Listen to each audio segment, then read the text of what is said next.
નમસ્કાર, spark today ન્યૂઝમાં આપ સૌ દર્શક મિત્રોનું હાર્દિક સ્વાગત છે. મિત્રો, અત્યારે એક મુદ્દો, એક નિવેદન, અને એ નિવેદન ખૂબ ચર્ચામાં છે. એ ન્યાયની દુનિયામાં તો છે જ, સાથે સાથે અનેક લોકો પણ ચર્ચી રહ્યા છે કે આવું નિવેદન શા માટે આવ્યું હશે. એ નિવેદનની વાત કરવા જઈ રહ્યો છું કે CJIના નિવેદન, ચીફ જસ્ટિસ ઓફ ઇન્ડિયા ચંદ્રચૂડે એક નિવેદન આપ્યું છે. સર કહી રહ્યા છે કે ન્યાયાધીશોએ પોતાની સામાન્ય બુદ્ધિનો ઉપયોગ કરવો જોઈએ. હવે તમે કોઈક લેવલે કોઈક એડવોકેટ બનો છો, ત્યાંથી તમે કોઈક નાની એવી કોર્ટમાંથી ઉપર જાઓ છો, ત્યારબાદ હાઈકોર્ટથી સુપ્રીમ કોર્ટના તમે ઘણો બધો અનુભવ લઈને ઉપર જાઓ છો. તેમ છતાં પોતાની સામાન્ય બુદ્ધિનો ઉપયોગ કરવો જોઈએ. આવું નિવેદન, અને આ જ નિવેદનથી આ નિવેદન ચર્ચાનો મુદ્દો બન્યું છે. કેમ આવું બોલ્યા હશે? શું તે લોકોને બુદ્ધિ નહીં હોય, કે શું વધારે બુદ્ધિ હશે? તો કયા પ્રકારની બુદ્ધિ વાપરવી જોઈએ? આ મુદ્દો ચર્ચાનો મુદ્દો બન્યો છે. તે અંતર્ગત સ્પાર્ક ટુડે ન્યૂઝના પ્લેટફોર્મ પર આ જ મુદ્દે ચર્ચા કરવા માટે ન્યાયાધીશની દુનિયામાં અલગ અલગ ક્વેશ્ચન ઊભા થતા હોય છે. જ્યાં ન્યાય તોલવામાં આવે, જ્યાંથી જ ન્યાય, એવું કહેવાય કે આ મંદિર છે, લોકશાહીનું મંદિર, અને ત્યાં ન્યાય તોલાતો હોય, ત્યાં સમાન લોકોને જોવામાં આવતા હોય, તમામ કાયદાઓને, તમામ બધી જ વસ્તુઓને જ્યારે ન્યાય મળતો હોય, અને એ જ જગ્યા પર અનેક પ્રશ્નાર્થ ઊભા થાય. જી હા, એ જ પ્રશ્નાર્થ ઊભો કરવા, અને એ જ પ્રશ્નાર્થ ઊભો થયેલો અને તેનું નિરાકરણ અને મુદ્દે ચર્ચા કરવા માટે કે કયા પ્રકારનું નિવેદન છે, તે માટે અમારા સ્ટુડિયો પર, એટલે કે સ્પાર્ક ટુડે ન્યૂઝના પ્લેટફોર્મ પર હિતેશ ગુપ્તા સર ઉપસ્થિત છે, જેઓની પાસે બહોળો અનુભવ કહેવાય, સિનિયર એડવોકેટ કહેવાય. તેઓની પાસેથી જ વાતચીત કરીશું કે શું છે સમગ્ર માહિતી. સર, સ્પાર્ક ટુડે ન્યૂઝમાં આપનું સ્વાગત છે. Thank you. CJI સરનો એક મુદ્દો, જેઓનું નિવેદન એ ખૂબ ચર્ચામાં છે, અને કહી રહ્યા છે કે ન્યાયાધીશોએ પોતાનો સામાન્ય બુદ્ધિનો ઉપયોગ કરવો જોઈએ. શું છે સર મહત્વની બાબત? જે વાત ચીફ જસ્ટિસ સાહેબે કીધી, આ એક કાર્યક્રમ હતો, જે કાર્યક્રમમાં જજીસથી લઈને એડવોકેટ્સને જે સંબોધન કરી રહ્યા હતા. આ પ્રકારનું ચીફ જસ્ટિસ સાહેબનું જે નિવેદન છે, આ કદાચ પ્રથમ વખત નથી આવેલું, પણ ફરી વખત આ જ પ્રકારનું નિવેદન આવવું એ મારા મતે એક મોટી વાત છે. કારણ કે આજથી આશરે 1.5 વર્ષ પહેલાં પણ જ્યારે એમને આ જ પ્રકારના એક કાર્યક્રમમાં આવા જ એક મુદ્દા ઉપર જ્યારે ચર્ચા કરી, ત્યારે એમને ખૂબ સરસ વાત કહી હતી કે નામદાર હાઈકોર્ટ અને સુપ્રીમ કોર્ટમાં જામીન અરજીઓને લઈને એક ફ્લડેડ સિચ્યુએશન, એટલે કે ભારણ ખૂબ જ વધારે છે, અને એને માટે ચિંતા વ્યક્ત કરતા એમને કીધું કે લોઅર જ્યુડિશિયરી, એટલે કે મેજિસ્ટ્રેટ કક્ષા અને ડિસ્ટ્રિક્ટ કોર્ટ, એટલે કે સેશન્સ કોર્ટ જે હોય છે, ત્યાંના જે જજીસ છે એ જામીન અરજીનો નિર્ણય લેતી વખતે, જામીન આપતી વખતે ડરતા હોય છે. અને એ એવો ડર કે જો અમે કોઈ ચર્ચાસ્પદ મેટરમાં જામીન આપી દઈશું તો કંઈક અમને ટાર્ગેટ કરવામાં આવશે, કે અમને કોઈક ને કોઈક અમારી ઉપર આંગળી ચીંધશે, પોતે ચર્ચાનો મુદ્દો બની જાય. અને એ ડરથી કે મેજિસ્ટ્રેટ એવું વિચારે કે હું નથી આપતો, મારે ટાર્ગેટ નથી બનવું, સેશન્સ જજ આપે. એ જ સેશન્સ કોર્ટ એવું વિચારે કે મારે આમાં પડવું નથી, હાઈકોર્ટ નિર્ણય લે. અને એના કારણે એવી પરિસ્થિતિનું નિર્માણ કે જે નિર્ણય ખરેખર મેજિસ્ટ્રેટ જ લઈ શકતા હતા, એ નિર્ણય નામદાર હાઈકોર્ટે લેવાની પરિસ્થિતિનું નિર્માણ થયું. અને એટલે જ 1.5 વર્ષ પહેલાં જે કહ્યું, ખૂબ જ ભારપૂર્વક અને માનપૂર્વક નામદાર ચીફ જસ્ટિસ સાહેબે એવું કહ્યું કે નામદાર હાઈકોર્ટમાં અને સુપ્રીમ કોર્ટમાં જે જજીસ બેઠા છે ને, એમના કરતાં ગ્રાઉન્ડ રૂટ પર, ગ્રાસ રૂટ રિયાલિટી જેને કહીએ, એ જે હાઈકોર્ટ અને સુપ્રીમ કોર્ટમાં જે જજીસ બેઠા છે, એના કરતાં મેજિસ્ટ્રેટ કક્ષાએ, ડિસ્ટ્રિક્ટ કોર્ટ લેવલે પણ જે જજીસ કામ કરી રહ્યા છે, એ ક્રાઇમને વધારે સારી રીતે સમજે છે. કારણ કે એ ગ્રાઉન્ડ ઉપર કામ કરી રહ્યા છે, અને એટલા માટે એ જે નિર્ણય લઈ શકે છે એ કદાચ વધારે સારી રીતે લઈ શકે છે. એટલે પોતાના કરતાં આજે નામદાર ચીફ જસ્ટિસ ઓફ ઇન્ડિયા જો આવું કહેતા હોય કે અમારા કરતાં મેજિસ્ટ્રેટ અને ડિસ્ટ્રિક્ટ કોર્ટ લેવલે કામ કરનારા જ્યુડિશિયલ ઓફિસર છે એ વધારે સારી રીતે ક્રાઇમને સમજી શકે છે, અને એટલે એમને કોઈ પણ પ્રકારના ડર વગર ન્યાય કરવો જોઈએ, જામીન અરજી પર નિર્ણય લેવો જોઈએ. આ પ્રકારનું એક નિવેદન આજથી 1.5 વર્ષ પહેલાં જ્યારે હાલના જે ચીફ જસ્ટિસ સાહેબ ચંદ્રચૂડ સાહેબ છે એમને જ્યારે ચાર્જ સંભાળ્યો અને ચાર્જ સંભાળતાની સાથે જ એમને આ પ્રકારનું એક નિવેદન આપ્યું અને આ નિવેદન ફરી આવ્યું અને જેમાં એમને ક્યાંક ને ક્યાંક ટકોર કરતા એવું કીધું કે પોતાના વિવેક બુદ્ધિનો ઉપયોગ થાય. એમને જ્યુડિશિયરીમાં જો સિલેક્ટ કર્યા છે, એક જવાબદારી સોંપી છે, તો કોઈ પણ પ્રકારના ડર વગર ન્યાયિક નિર્ણય લે.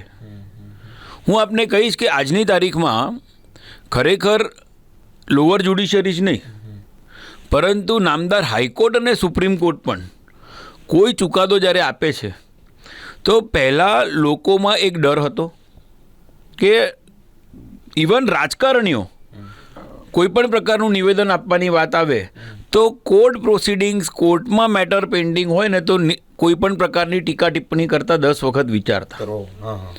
આજે એવી પરિસ્થિતિ છે કે નામદાર હાઈકોર્ટ કે સુપ્રીમ કોર્ટ પણ કોઈ ચુકાદો આપે ને તો એમને ટ્રોલ કરવામાં આવે છે સોશિયલ મીડિયા ઉપર અને એવી નિમ્ન કક્ષાની ટિપ્પણીઓ લોકો સોશિયલ મીડિયા ઉપર કરતા હોય છે કે જેમાં ખરેખર જો એનું સંજ્ઞાન લેવામાં આવે તો સાચી રીતે કન્ટેમ્પ્ટ થાય અને એ ટિપ્પણી કરનાર વ્યક્તિઓને ન્યાયિક પ્રક્રિયાનો સામનો કરવો પડે. પણ આ બધી જે ટીકા ટિપ્પણીઓ છે, કારણ કે કોઈ એક પર્ટિક્યુલર જસ્ટિસે જ્યારે ચુકાદો આપ્યો તો એ પણ તો વાંચતા હોય છે, એ પણ આ બધું જોતા હોય છે. એટલે ક્યાંક ને ક્યાંક જો અગર હાઈકોર્ટ અને સુપ્રીમ કોર્ટમાં બેસેલા જજીસની ઉપર જો ટીકા ટિપ્પણીઓ થતી હોય તો સ્વાભાવિકપણે લોઅર જ્યુડિશિયરીમાં કામ કરતી વ્યક્તિઓ એ આ ટીકા ટિપ્પણીઓથી પોતાને, પોતાના પરિવારને બચાવવાનો એક પ્રયાસ કરે છે. સર, અહીંયા પ્રશ્ન એક એ પણ ઊભો થાય છે કે સોશિયલ મીડિયાનો અત્યારે જમાનો છે, જે પ્રમાણે તમે સ્ક્રોલિંગની વાત કરી કે ટીકા ટિપ્પણીની વાત કરી, તો લાગી રહ્યું છે કે બેલ આપવામાં આ પણ એક મુખ્ય મુદ્દો બનતો હોય છે કે પોતાની પ્રતિષ્ઠાને માન થાય, પોતાની ફેમિલીને સિક્યોર કરવા માટે અલગ અલગ પ્રોટોકોલથી આનો ઇમ્પેક્ટ લાગી રહ્યો છે સોશિયલ મીડિયાની ટીકા ટિપ્પણીનો. છેલ્લા 2 દશકાથી એક શબ્દ જે હવે જ્યુડિશિયરી સાથે જોડાઈ ગયો છે એ છે મીડિયા ટ્રાયલ. આ શબ્દનું જે નિર્માણ થયું, આ જે કોન્સેપ્ટ આવ્યો છે ને એ એમનેમ નથી આવ્યો. મીડિયા ટ્રાયલ એટલે કોઈ પણ મેટર જો મીડિયામાં હાઈ પ્રોફાઇલ થઈ ગઈ, મીડિયાએ એ મુદ્દો લઈ લીધો, જે મીડિયા હવે સોશિયલ મીડિયામાં પણ તબદીલ થયું. આજનું મીડિયા હવે સોશિયલ મીડિયામાં પણ એની ગણતરી જ થઈ રહી છે. તો મીડિયા ટ્રાયલ જ્યારે થઈ જાય છે, ન્યૂઝપેપર્સની એક ન્યૂઝ બની જાય છે, સામાન્ય કેસ જ્યારે એક હાઈ પ્રોફાઇલ કેસ થઈ જાય છે તો સ્વાભાવિકપણે જજીસના માનસ ઉપર, જજીસના માનસિકતા ઉપર એનો અસર પડે જ છે. અને એવા કેસીસમાં જામીન આપતી વખતે કોઈ પણ મેજિસ્ટ્રેટ, કોઈ પણ ન્યાયાધીશ એમાં એવું વિચારે કે ભાઈ આટલો મોટો ચર્ચાસ્પદ મુદ્દો છે મારા ડિસિઝનથી, તો એમાં જો હું જામીન આપીશ તો સામાજિક દ્રષ્ટિએ સમાજમાં એની એક વિપરીત અસર પડી શકે છે. સમાજમાં લોકોને ન્યાયપાલિકા પ્રત્યે એક અવિશ્વાસ ઊભો થઈ શકે છે. આવી જે લાગણી છે ને એ ક્યાંક ને ક્યાંક એ લાગણી માટે મીડિયા જવાબદાર બને. કારણ કે મીડિયા એક સામાન્ય કેસને જ્યારે એક હાઈપ આપી દેતી હોય છે અને એક સામાન્ય કેસ, મેં મારા જીવનમાં એવા ઘણાય કેસો જોયા છે કે જેમાં ટાર્ગેટ કરવામાં આવેલા હોય, કોઈ પર્ટિક્યુલર મોટા વ્યક્તિઓને ટાર્ગેટ કરીને એક ખોટો કેસ ઊભો કરવામાં આવ્યો હોય અને પછી પૈસાનો મોટો તોડ કરવામાં આવે, પૈસાની મોટી ડિમાન્ડ કરવામાં આવે, એ આ કેસમાંથી બચવા માટેના અનેકો પ્રયાસો થાય. એટલે જે રીતે કાયદાનો દુરુપયોગ કરીને, મશીનરીનો દુરુપયોગ કરીને જે પ્રકારનું નિર્માણ થતું હોય છે, એક લીગલ એક્સટોર્શન, કારણ કે આરોપી ઉપર એક દબાણ, એનો જે માનપાન, એનો સન્માન જે સમાજમાં હોય છે એને ટાર્ગેટ કરો અને ખોટા કેસને એક હથિયાર તરીકે ઉપયોગ કરો. જ્યારે આ બધી પરિસ્થિતિઓનું જ્યારે નિર્માણ થાય છે અને એવા કેસને, કારણ કે આજે કોઈ શહેરની ખ્યાતનામ મોટી વ્યક્તિને કોઈપણ એક કેસમાં એને જો એરેસ્ટ કરવામાં આવે કે એની ઉપર એક FIR થઈ જાય તો મીડિયા સ્વાભાવિકપણે પોતાના જવાબદારીના ભાગરૂપે જ, એવું નથી કે એ મીડિયા પોતાની જવાબદારી ભૂલીને બેસેલી છે યા પોતાની જવાબદારી નથી નિભાવવા માંગતી, પણ પોતાના જવાબદારીના ભાગરૂપે આજે આટલી બધી ન્યૂઝની પોર્ટલ્સ છે, બધા અખબારો છે, તો સ્વાભાવિકપણે જ્યારે એક મીડિયા ચેનલ, એક મીડિયા હાઉસ એને મુદ્દો બનાવીને લેતી હોય અને ક્યાંક ને ક્યાંક એક કોમ્પિટિશનના ભાગરૂપે પછી એ જ ન્યૂઝ બીજા ચલાવે, ત્રીજા ચલાવે અને એક મોટા વ્યક્તિને મીડિયા દ્વારા એક એનો કેસ, જે હળહળતો ખોટો કેસ હોય, એને એક હાઈપ આપી દેવામાં આવે. એવા વ્યક્તિઓને જ્યારે પછી જામીનની પ્રક્રિયા હાથ ધરાય, જે જામીનના મુદ્દો, જામીન અરજી માટે હું આપને કહીશ, નામદાર સુપ્રીમ કોર્ટ દ્વારા પ્રસ્થાપિત કરેલા સિદ્ધાંતો મુજબ આપણા બંધારણીય જે માળખું છે આપણું, એમાં જે મુદ્દાઓ પ્રસ્થાપિત કર્યા છે એના પ્રમાણે આરોપીને જ્યાં સુધી સજા ન થાય ત્યાં સુધી એને નિર્દોષ માનવો જોઈએ. અને આ જ મુદ્દાને વારંવાર નામદાર સુપ્રીમ કોર્ટે કીધું છે કે ઇવન જામીન અરજીના પ્રક્રિયાના તબક્કે પણ એ નિર્દોષ છે એવું માનીને એને જામીન આપો. પરંતુ પરિસ્થિતિ એવી થઈ રહી છે કે મીડિયાથી લઈને ટાર્ગેટ કરવાના એંગલથી, ટ્રોલિંગના એંગલથી જે પ્રકારની એક હાઈપ થઈ જાય છે, એવામાં જામીન મળવા જોઈએ એવા કેસીસમાં પણ આરોપીને પછી જામીન નથી મળતા. એને જેલ ભોગવવું પડે, જેલવાસ ભોગવવો પડે અને એક કોર્ટમાંથી બીજી કોર્ટ, બીજી કોર્ટમાંથી ત્રીજી કોર્ટ. જે આજરોજ ચીફ જસ્ટિસ સાહેબે જે નિવેદન આપ્યું, એ નિવેદનમાં એમને બહુ સ્પષ્ટ આ વસ્તુ કીધી કે કારણ કે લોઅર જ્યુડિશરી પોતાના વિવેક બુદ્ધિ અને પોતાને મળેલી સત્તાનો યોગ્ય રીતે ઉપયોગ નથી કરતી, એના કારણે નાગરિકોને એક કોર્ટમાંથી બીજા કોર્ટમાં જવું પડે છે ને બીજામાંથી ત્રીજામાં. એટલે અપીલની જે પ્રક્રિયા છે એ વધી જાય છે, લાંબી થાય છે. અને એના કારણે ઉપલી અદાલતોમાં, કે જે ઉપલી અદાલતો ખરેખર બંધારણીય મુદ્દાઓની ચર્ચા જ્યાં થવી જોઈએ, હાઈકોર્ટ અને સુપ્રીમ કોર્ટ એ બંધારણીય કોર્ટ છે, ત્યાં જે મુદ્દાઓની ચર્ચા થાય છે, કે ત્યાં જે કંઈ નિર્ણયો લેવાય છે એ બંધારણને લઈને મુદ્દાઓ થાય. કન્વિક્શન, સજાઓ થઈ હોય, કોઈ નિર્દોષ છૂટ્યું હોય, એની જે અપીલો થાય, એનો નિર્ણય એ જજીસ કરે, એ બંધારણીય માળખું છે. પરંતુ જામીન અરજી જેવા મુદ્દાઓ પર જ્યારે આજે એ કોર્ટોને નિર્ણય લેવાનું આવે તો ક્યાંક ને ક્યાંક ભારણ જે છે એ હાઈકોર્ટનું ખૂબ વધે છે. હું આપણી જ ગુજરાત હાઈકોર્ટની જ વાત કરું તો રોજની 150થી 200 જામીન અરજીઓનું લિસ્ટિંગ થવું, રોજની આટલી જામીન અરજીઓનો નિર્ણય થાય. અને કારણ કે જે જજીસ તરીકે બેઠા છે એ બી મનુષ્ય છે. 11ના ટકોરે ડાયસ પર આવી જાય, 5 વાગ્યા સુધી પણ પોતાની ફરજ નિભાવે, ત્યાં કોઈ પણ પ્રકારે ટાઈમ માટે કોઈ કોમ્પ્રોમાઇઝ નથી થતો. એક્ઝેક્ટ ટકોરે જજીસ બોર્ડ પર આવે, ડાયસ પર આવે, કામ કરે ને 5 વાગ્યાના ટકોરે ઊભા થાય, પોતાના એડમિનિસ્ટ્રેટિવ જે બીજા કામો હોય એ પૂર્ણ કરે. અને નામદાર હાઈકોર્ટ, સુપ્રીમ કોર્ટના જે જજીસ છે એમની ઓફિસ સવારે 5 થી 6 વાગે ચાલુ થઈ જાય છે. બીજા દિવસની જે ફાઇલો, એટલે બીજા દિવસની જે ફાઇલો હોય એ બધી ફાઇલો આગલા દિવસે બધી તૈયાર થાય અને એમના ઘરે પહોંચાડી દેવામાં આવે. સવારે એમની જે ઓફિસ હોય છે એ ઓફિસમાં એમનો સ્ટાફ એ બધી ફાઇલોની સાથે કાર્યરત થઈ જાય છે.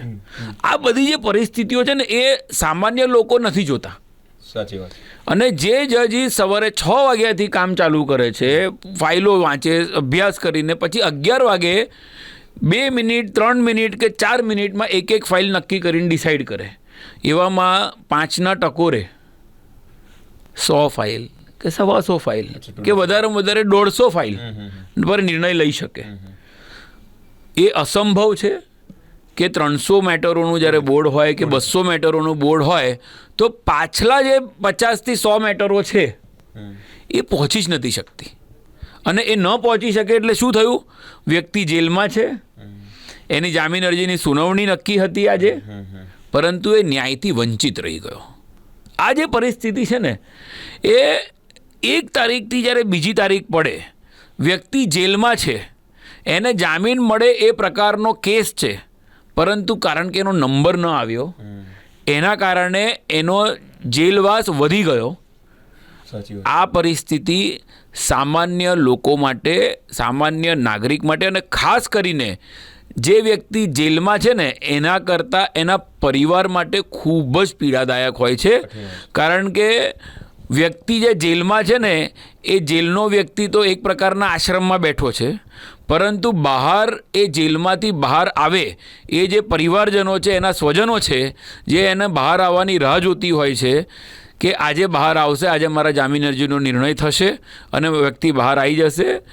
એ જે ત્યારે ન્યાય નથી મળતો યા ફરી 1 તારીખ પડી જાય છે, એ હોય છે ભારણના કારણે. જો આ જ વસ્તુ નીચલી અદાલતે જો નિર્ણય લઈ લીધો હોય, કારણ કે આપણા ભારતમાં જે ન્યાયને લઈને અને જામીન અરજીને લઈને ખાસ કરીને જે જોગવાઈઓ છે એ એવી છે કે સેશન્સ કોર્ટ અને હાઈકોર્ટને નવા કાયદા પ્રમાણે બી જે હવે ભારતીય નાગરિક સુરક્ષા સંવિધા કરીને જે 1 જુલાઈથી નવો કાયદો આવ્યો એમાં પણ જે જોગવાઈ કરવામાં આવી છે એમાં સેશન્સ કોર્ટ અને હાઈકોર્ટને કોન્કરન્ટ જ્યુરિસ્ડિક્શન એટલે એક સરખા પાવર આપેલા છે. એટલે જે નિર્ણય હાઈકોર્ટ લઈ શકે છે એ જ નિર્ણય સેશન્સ કોર્ટ લઈ શકે.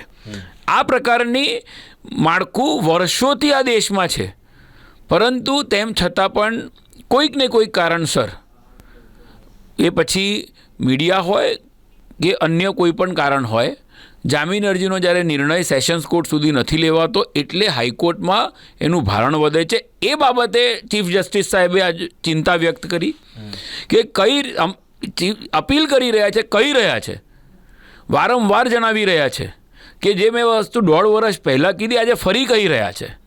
પરંતુ હું એવું માનું છું કે એમના આ જે નિવેદન છે એ નિવેદનની અસર અગર કહીએ એ ખરેખર જ્યુડિશરીએ એનું માન રાખીને એ મુદ્દાને જ્યુડિશરીએ બહુ સિરિયસલી લેવું જોઈએ કે આપણા જ્યારે ચીફ જસ્ટિસ ઓફ ઇન્ડિયા એટલે સમગ્ર જ્યુડિશરીના જે મુખ્ય વ્યક્તિ છે, જ્યારે એ આ પ્રકારની વાત કહેતા હોય તો કોઈ પણ પ્રકારનો ડર એ જજોમાં હોવા જ ના જોઈએ. કોઈનો પણ ડર હોય, કોઈ પણ પ્રકારના ચિંતા વગર જેને જે આક્ષેપ કરવા છે, જેને જે કહેવું છે, જેને જે વિચારવું છે એ વિચારે. પેપર ઉપર જો અગર કેસ જામીનનો થતો હોય જામીન આપે, એમાં સંકોચ રાખવાની કે ડરવાનો કોઈ મુદ્દો જ ના હોવો જોઈએ જ્યારે તમને ચીફ જસ્ટિસ સાહેબ વારંવાર આવું કહેતા હોય. મહત્વની બાબત છે સર. જ્યાં સુધી આ કેસ આટલી બધી ઉપર સુધી પહોંચી જાય, હાઈકોર્ટે પહોંચે, ત્યારબાદ સુપ્રીમમાં અલગ અલગ કેસો જતા હોય છે. આપણે જે વાત કરીએ એ કડવી વાસ્તવિકતા છે મિત્રો કે લોડ વધી જાય જ્યારે જે માણસને સાચા અર્થમાં ન્યાય જોતો હોય, જેની બેલ જ્યારે જામીન જે દિવસે મંજૂર થવાની હોય એ જ દિવસે ન્યાયથી વંચિત રહી જાય છે. જો આ વાસ્તવિકતા છે, ક્યારેક આપણે એવું કહી દેતા હોય છે કે અમને ન્યાય કરતાં આમાં ચૂક થઈ, આમાં આ બાકી રહી ગયું, તો એની આ વાસ્તવિકતા છે કે તેમનો ટાઈમ જો એ પણ માણસ જ છે, એવો પણ આવી રીતે કામ કરી રહ્યા છે. સર, લાગી રહ્યું છે આ પ્રોસેસ સુધી જતા સુધી પોલીસનો રોલ, ગૃહ વિભાગનો રોલ મુખ્ય રોલ છે અને એ લોકોએ જ થી આખું બેઝ જે માળખું છે જે તૈયાર થતું હોય છે. શું કહેવા માંગો છો, એ લોકોના રોલ વિશે શું હોવું જોઈએ? કેસ કરવામાં થી લઈને જામીનના મુદ્દે અને તમામ પછીના મુદ્દા ઉપર પોલીસની મુખ્ય ભૂમિકા અને ખાસ કરીને નવા કાયદામાં જે પ્રકારની સત્તા પોલીસને આપવામાં આવી છે એ પોલીસના પાવર વધારવામાં આવ્યા. 7 વર્ષ સુધીના સજાના કેસોમાં ત્વરિત નિર્ણય લઈને પોલીસ સ્ટેશનથી જામીન મળી જાય, ધરપકડ ન થવી જોઈએ. આ પ્રકારની જોગવાઈઓ જૂના કાયદામાં બી હતી, નવા કાયદામાં બી એ જોગવાઈઓ છે. પરંતુ પોલીસ મશીનરી, હું બહુ સ્પષ્ટ એક ક્રિમિનલ લોયર તરીકે હું એવું સ્પષ્ટ માનું છું કે પોલીસને જે પાવર મળેલા છે, એક પોલીસ સ્ટેશનનો PSO જે સામાન્ય કોન્સ્ટેબલ તરીકે પોલીસ સ્ટેશન ઓફિસર તરીકે જે પીએસઓ ફરજ બજાવતો હોય છે ને, જ્યારે એક ફરિયાદ નોંધવાની વાત આવે અને એ પીએસઓ પોતાના રજિસ્ટરમાં, પોતાના સ્ટેશન ડાયરીમાં જે કલમ લગાડી દે છે, પછી એ કલમ સાચી ખોટી જે કંઈ છે એ જ કલમ નામદાર સુપ્રીમ કોર્ટ સુધી વંચાય. જે પીએસઓએ કલમ લખી દીધી એ પીએસઓની એ કલમ જ્યાં સુધી તપાસ ચાલુ હોય છે, જ્યાં સુધી પોલીસનું ઇન્વેસ્ટિગેશન પૂર્ણ નથી થતું, ત્યાં સુધી એ કલમને લઈને નામદાર કોર્ટો કોઈ નિર્ણય નથી લઈ શકતી. આ જે પરિસ્થિતિ છે આપણા દેશના માળખાની, આમાં ક્યાંક ને ક્યાંક પોલીસને જે સત્તા મળેલી છે, હું ખાસ કરીને અગર કહું ને તો જે એક્સિડન્ટના કેસો જ હોય છે, હું એક દાખલો આપવા માંગીશ. એક્સિડન્ટનો કેસ, જેને હિટ એન્ડ રનની વ્યાખ્યાઓવાળી વાત કહીએ, સાહેબ પોલીસના એ મરજી ઉપરની વાત કે ક્યાં બિનજામીનપાત્ર હિટ એન્ડ રનવાળી કલમ લગાડવી અને ક્યાં જામીન લાયક ગુનાની કલમ લગાડવી. જૂના જે આઈપીસી હતી, ઇન્ડિયન પિનલ કોડ જૂની, એમાં એક જોગવાઈ હતી 304 અને 304A. 304A જે છે એ એવું કહે કે ભાઈ નેગ્લિજન્સ એટલે નિષ્કાળજીપૂર્વક કરેલા કૃત્યના કારણે થયેલું મૃત્યુ એ જામીન લાયક ગુનો હતો. અને એની સામે 304ની જે કલમ હતી એ મનુષ્ય વધ, ગેરઇરાદન હત્યા એની કલમ હતી. હવે હિટ એન્ડ રનના મામલે પોલીસ 304ની કલમ લગાડે, પણ એ પોલીસના સત્તામાં હતું કે કયા કેસમાં પોલીસે 304 લગાડવી અને કયા કેસમાં પોલીસે 304A લગાડવી. જો 304A લગાડે તો જામીન મળી જાય અને 304 લગાડે તો એને હાઈકોર્ટ સુધી બી જામીન લેતા તકલીફ પડે. આ જે જોગવાઈઓ છે, આ પ્રકારની જોગવાઈઓ કે જેમાં પોલીસને જે સત્તા આપી દેવામાં આવી છે, એ સત્તાના કારણે ક્યાંક ને ક્યાંક કાયદાનો ઘણો દુરુપયોગ થાય છે.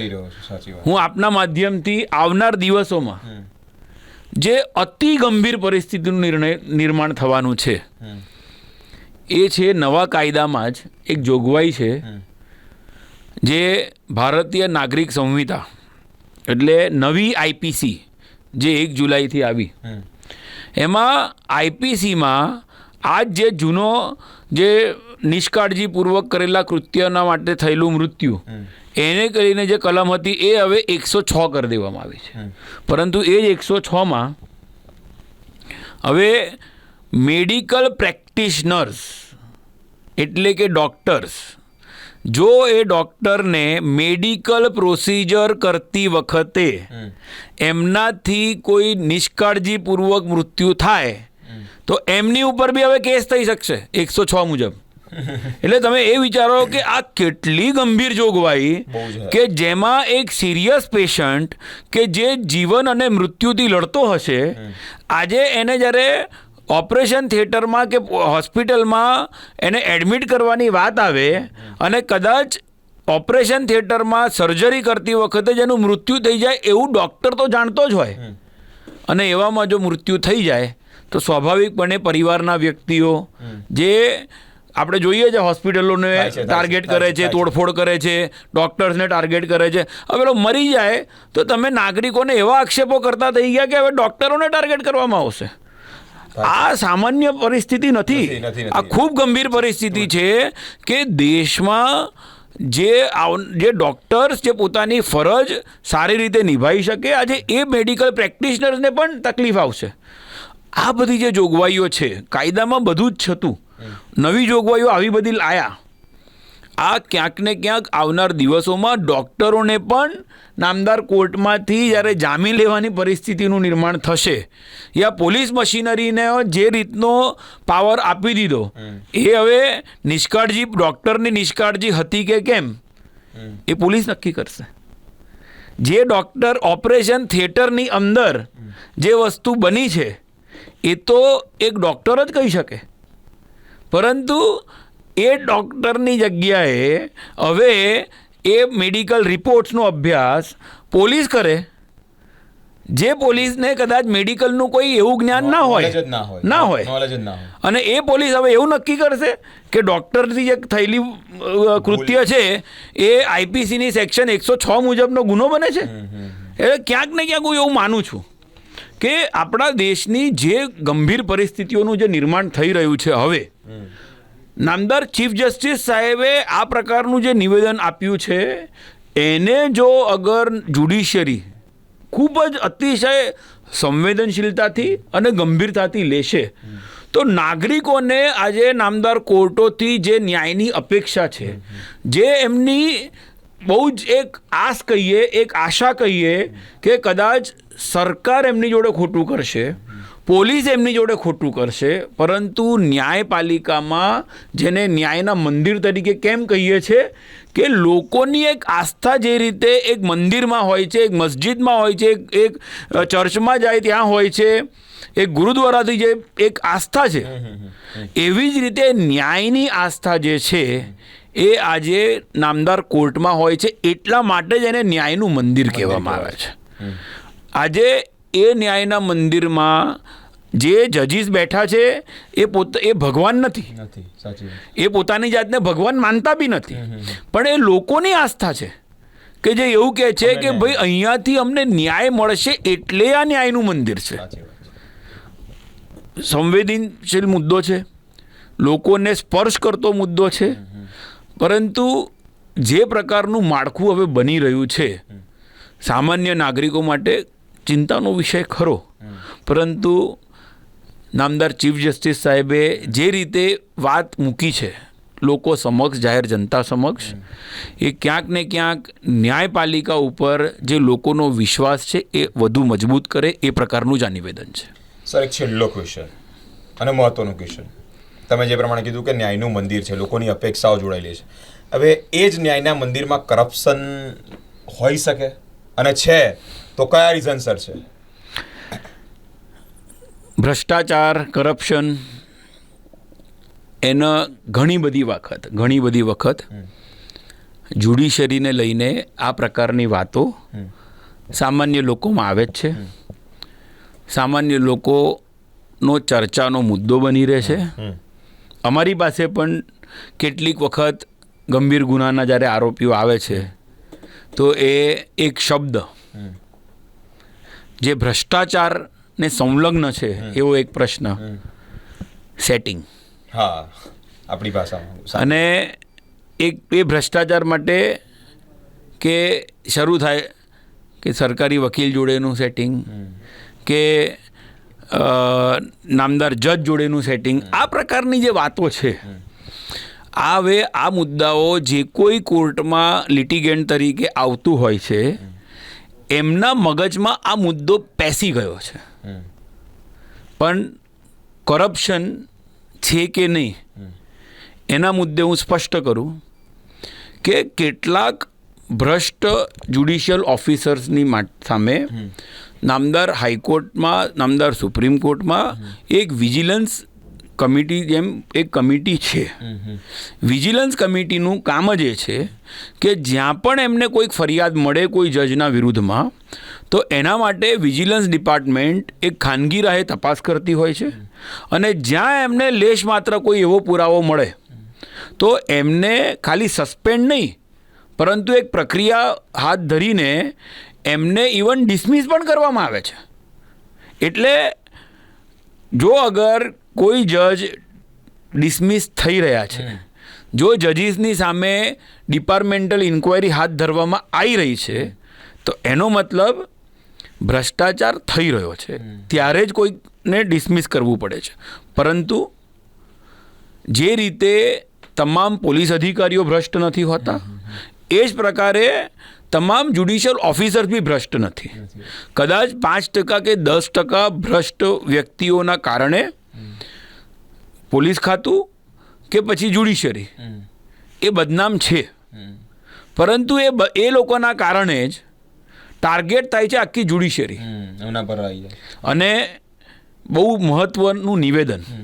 જ્યારે આપણે ચીફ જસ્ટિસ સાહેબની નિવેદનને લઈને જ વાત કરીએ છીએ તો આના અગાઉના જે ભૂતપૂર્વ ચીફ જસ્ટિસ સાહેબ હતા જસ્ટિસ રંજન ગોગોઈ, આપે જે પ્રકારનો એક પ્રશ્ન કર્યો આ જ પ્રકારનો એક પ્રશ્ન એક પત્રકારે રંજન ગોગોઈ સાહેબને કર્યો હતો કે શું નામદાર સુપ્રીમ કોર્ટમાં ભ્રષ્ટાચાર થાય છે. એ ભ્રષ્ટાચારને લઈને રંજન ગોગોઈ સાહેબે એવું કીધેલું કે કરપ્શન જે છે એ આપણા સમાજનો જ્યારથી આ સમાજ છે ત્યારથી એ સમાજનો આ એક અભિન્ન અંગ છે ભ્રષ્ટાચાર. It is a way of our life, way of life કરીને એમને, અને it is an acceptable way of life. આપણે ભ્રષ્ટાચારને સ્વીકૃત કરી રહ્યા છે એ પ્રકારની જ વાત છે.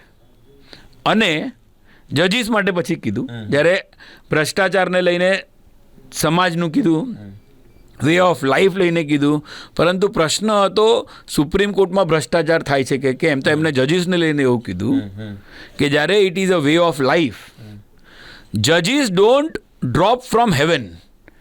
એટલે જજીસ સ્વર્ગમાંથી નથી આવેલા, એટલે ઇનડાયરેક્ટલી એમને બહુ જ હોશિયારીપૂર્ણ રીતે, બહુ ચાલાકીપૂર્ણ રીતે એક ચીફ જસ્ટિસ જ્યારે ઓપન મીડિયામાં આવું નિવેદન આપતા હોય કે જજીસ ડોન્ટ ફોલ ફ્રોમ હેવન, તો એનો મતલબ નામદાર સુપ્રીમ કોર્ટમાં પણ ભ્રષ્ટાચાર ખરો.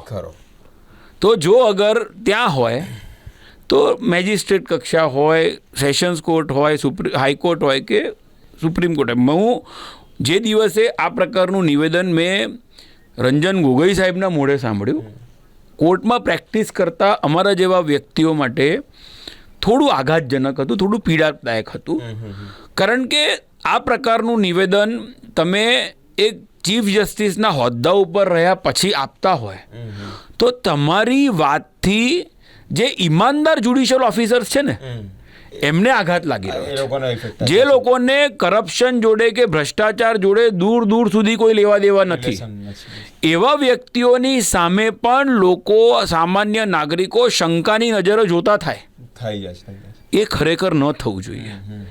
એની જગ્યાએ ઠીક છે 5% કે 10% લોકો દરેક ફિલ્ડમાં છે, એમનું આ જ નિવેદન કદાચ જે એમને આવું કીધું કે જજીસ ડોન્ટ ડ્રોપ ફ્રોમ હેવન, એની જગ્યાએ આ જ નિવેદન એવી રીતે બી હોઈ શકતું હતું કે 5% કે 10% જીવાતો દરેક જગ્યાએ હોય છે જે સમગ્ર સારી જગ્યાને ખરાબ કરતા હોય છે, પણ એનો મતલબ એવું નથી કે સમગ્ર જ્યુડિશિયરી કરપ્ટ છે. સાચી વાત છે.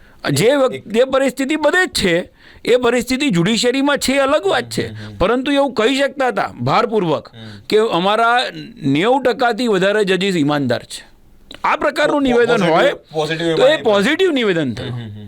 પરંતુ ક્યાંક ને ક્યાંક આજે પદ ઉપરથી ઉતર્યા પછી, રિટાયર થયા પછી પ્રેસ મીડિયા સમક્ષ આ પ્રકારનું એક નિવેદન આપવું એ આઘાતજનક, પીડાદાયક. અને કોઈક હોય, કોઈ તમે જાણતા હોય તો નામ આપીને એમને ખુલ્લા પાડો, એ બી તમારા જવાબદારીમાં આવે. તમે અગર તમે એવું કહો છો કે ભ્રષ્ટાચાર સુપ્રીમ કોર્ટમાં થાય છે તો તમારા પ્રમાણે કોઈ સિટિંગ જજ ક્યાંક બી, તમે ચીફ જસ્ટિસ ઓફ ઇન્ડિયા રહ્યા હતા તો તમે સુપ્રીમ કોર્ટ નહીં, હાઈકોર્ટ નહીં, તમે જે કોઈ એક જજને જાણતા હોય કે જે તમારા મંતવ્ય પ્રમાણે ભ્રષ્ટ છે તો એ જ મીડિયા સમક્ષ તમારે નામ આપી દેવું જોઈતું હતું. એવું નહીં કરે, એવું નહીં કરે.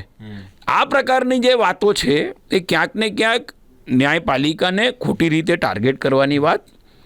અને હાલના જે ચીફ જસ્ટિસ છે, તમે એમની દરેકે દરેક પ્રક્રિયામાં આજે જ્યુડિશિયરીને મજબૂત કરવા માટે એમને જે પ્રકારના સતત પ્રયાસો કર્યા છે એ ખરેખર તમામ ન્યાયપાલિકા સાથે જોડાયેલા નાગરિકો કહીએ, લિટિગન્ટ્સ જે છે એ કહીએ, સામાન્ય વ્યક્તિઓ કે જેમને જ્યુડિશિયરીમાં શું થઈ રહ્યું છે ને જાણવું હોય એ કહીએ, લો સોફ્ટવેર્સ લઈને આવી ગયા, સુપ્રીમ કોર્ટની પોતાની વેબસાઇટ ઉપર જ જજમેન્ટ્સ મળતા થઈ ગયા, ટ્રાન્સલેટેડ કોપીઝ મળતી થઈ જાય, પેપરલેસ કોર્ટ્સનો કોન્સેપ્ટ હાલના ચીફ જસ્ટિસ સાહેબ લઈને આવ્યા છે.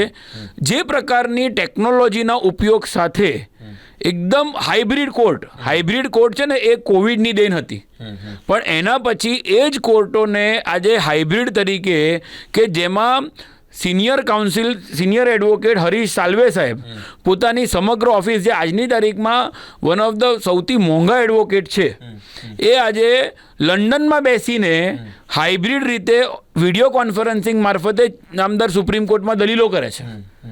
આ બધું શક્ય બન્યું છે એ હાલના ચીફ જસ્ટિસ સાહેબના કારણે, અને એ હવે એ જ મુદ્દો લઈને આવી રહ્યા છે લોઅર જ્યુડિશરી સુધી કે આ જ પ્રકારે હાઇબ્રિડ આર્ગ્યુમેન્ટ્સ બધે થઈ શકે છે. નવી ટેકનોલોજીનો ઉપયોગ સાથે આ બધી વાતો જ્યારે જોઈએ તો ન્યાયપાલિકા માટે એક પોઝિટિવ એન્વાયરમેન્ટ બને, એક સારી પરિસ્થિતિનું નિર્માણ થાય, લોકોને ન્યાય ત્વરિત મળે, અને સાથે સાથે લોકોનો વિશ્વાસ ન્યાયપાલિકા ઉપર મજબૂત થાય, એ પ્રકારનું જ આ નિવેદન આવ્યું છે અને ખૂબ જ આવકારવા લાયક. મિત્રો, એક લીટીમાંથી આખું પાઠ્યપુસ્તક લખાય, આખી ચોપડી લખાય, એટલું માહિતી આપણા સિનિયર એડવોકેટ હિતેશ સર આપણને પાઠવી છે. જો તમે વિચાર કરો કે ક્યાંથી શરૂ કર્યું હતું ને ક્યાં સુધી પહોંચ્યા, કઈ ડિસ્કશનથી શરૂઆત થઈ હતી અને ક્યાં સુધી પહોંચ્યા, તમામ અપડેટ જે છે તે જાણવા જેવી હતી. જાણવા જેવી નહીં, વિચારવા જેવી પણ હતી. વિચારવા જેવી નહીં, આ બાબતે ઊંડી ડીપલી ચર્ચા થાય તેવી પણ હતી.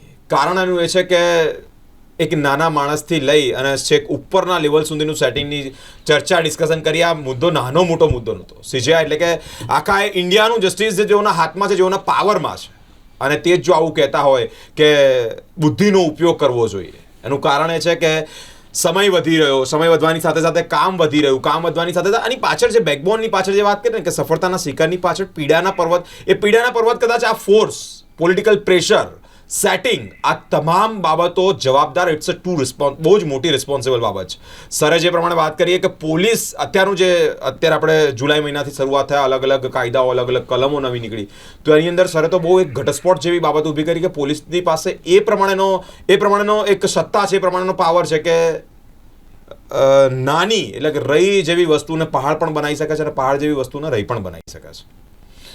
ભારત દેશનું બંધારણ, ભારત દેશના કાયદા કાનૂન, ભારત દેશની ન્યાયની બાબત, તમામ બાબતો ચર્ચિત બાબતો છે. તમામ એ બાબતે સીજીઆઈનું નિવેદન અને સીજીઆઈના નિવેદન પર આજે ચર્ચા કરી. મિત્રો, અલગ મોટા માણસોના નિવેદન નાના મોટા નથી હોતા. એ જીભ લપસીને બોલાઈ ગયું એવા નથી હોતા. તેઓની પાછળ ઘણી બધી બાબતો ચર્ચા જેવી હોય છે. પડદાની પાછળ ઘણા બધા રહસ્યો હોય છે, અને એ જ રહસ્યો અમારી સાથે ચર્ચા કરવા માટે સર કિંમતી સમય અમારી સાથે આપ્યો, સ્પેન્ડ કર્યો, અને પ્રાઇસ પ્લસ ઇન્ફોર્મેશન અમારી સાથે શેર કરી તે બદલ સ્પાર્ક ટુડે ન્યૂઝ આપનો આભારી છે. Thank you. મિત્રો, આવા તમામ નિવેદનો, પોલિટિકલ માણસોના નિવેદન હોય, ચીફ જસ્ટિસ ઓફ ઇન્ડિયાનું નિવેદન આવ્યું, તે અંતર્ગત આવા તમામ મોટા માણસોના નિવેદન જે ભારત દેશ નહીં, ભારત દેશના લોકો પર, તેઓના લોકોના લાઈફસ્ટાઈલ પર ઇફેક્ટ કરતું હોય છે, તેવા તમામ નિવેદનો અમે અહીંયા એટલે કે સ્પાર્ક ટુડે ન્યૂઝ પર ચર્ચા માટે અલગ અનુભવી વ્યક્તિઓને અલગ ઇન્ફોર્મેશન જેની પાસે આવી ઝાઝી હોય તેઓને અમે ઉપસ્થિત કરતા હોય છે અને ચર્ચા કરતા હોય છે. આવી તમામ અપડેટ જોવા માટે અમારી સાથે એટલે કે સ્પાર્ક ટુડે ન્યૂઝ પર જોડાયેલા રહો.